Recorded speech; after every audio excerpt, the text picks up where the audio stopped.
we will see various spectral Doppler signatures and their significance. The venous flow is a phasic one with unequal peaks spaced unequally, whereas arterial flow is a regular one with same spectral format every time. And AV connections have flow patterns as per their connection.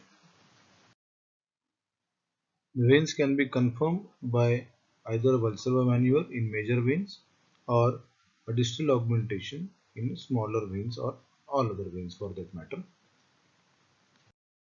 The spectral flow pattern in vessels which supply the organs with low resistance vascular bed have certain features like wide spectral window, sharp systolic rise, good diastolic continuous forward flow. Some of these vessels may show diastolic notch. The external carotid artery has good systolic spectrum, but due to high resistance pattern, the diastolic flow is very less. The peripheral artery shows a typical triphasic format with a peak systole, quick drop, narrow spectrum, a reverse diastolic flow, and a forward diastolic flow due to elastic recoil. The peripheral arteries can show biphasic format. In early atherosclerosis, when there is loss of elastic and muscular recoil of the artery, the forward flow during late diastole is not seen, but the peak systolic velocity is maintained. Whereas after mild to moderate stenosis, we can see delayed acceleration, reduced peak systolic velocity, and complete spectral filling in the peripheral artery, and this is abnormal. The peripheral arteries can show monophasic wave format. This can be due to hyperemia, where PSV will be normal, the acceleration time will be normal. This can also seen after exercise, in fever, or if there is downstream infection like cellulitis. The pathological monophasic flow is seen in severe peripheral artery disease due to loss of vascular resistance in the bed, and the reversal of flow is lost. Only one small peak is seen with reduced peak systolic velocity and increased acceleration time.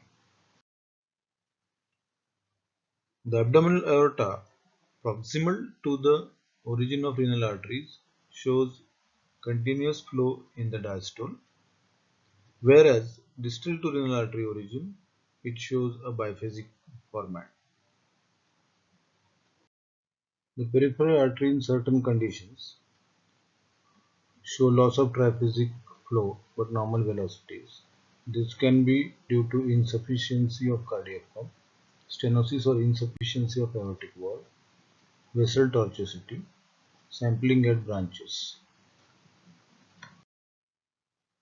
So deviation from these patterns could be in deviation in the spectrum, deviation in velocities, deviation in ratios, and change in direction of flow.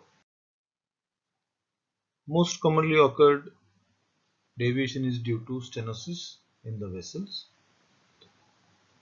So we will see them one by one.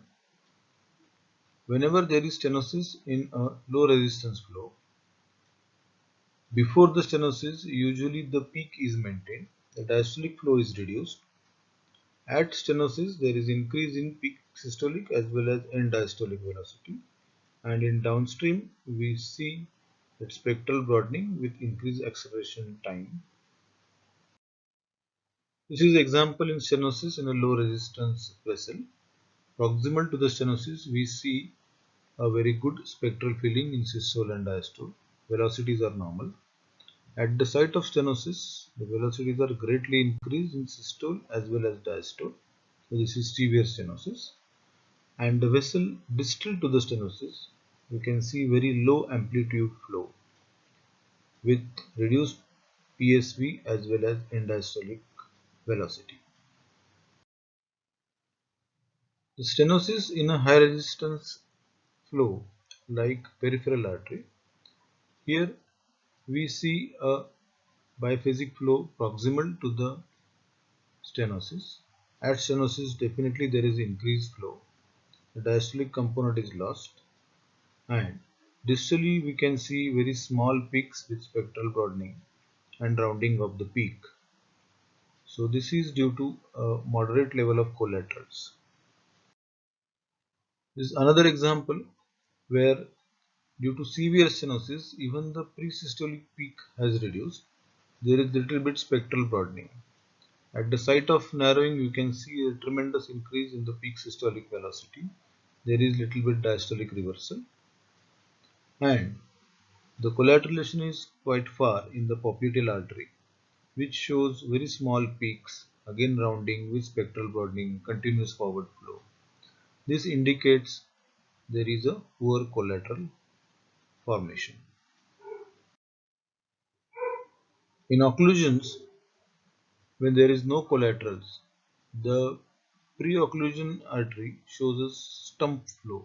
It is very small systolic peaks are seen, and at the occlusion we do not appreciate any flow. Occlusions where recanalization is there, we can see that recanalized vessel shows a very low velocity flow and continuous forward flow unlike a peripheral artery, and this is due to a poor collateral formation. Whenever there is AV communication, the artery proximal to the communication shows a flow like a low resistance pattern with good forward diastolic flow. The communication site shows very high flow in systole as well as in diastole, and all this pressure gets transmitted to the draining veins, and these veins also show continuous flow with arterialization, that means peaks at regular intervals. So we should keep in mind various Doppler signatures in various conditions.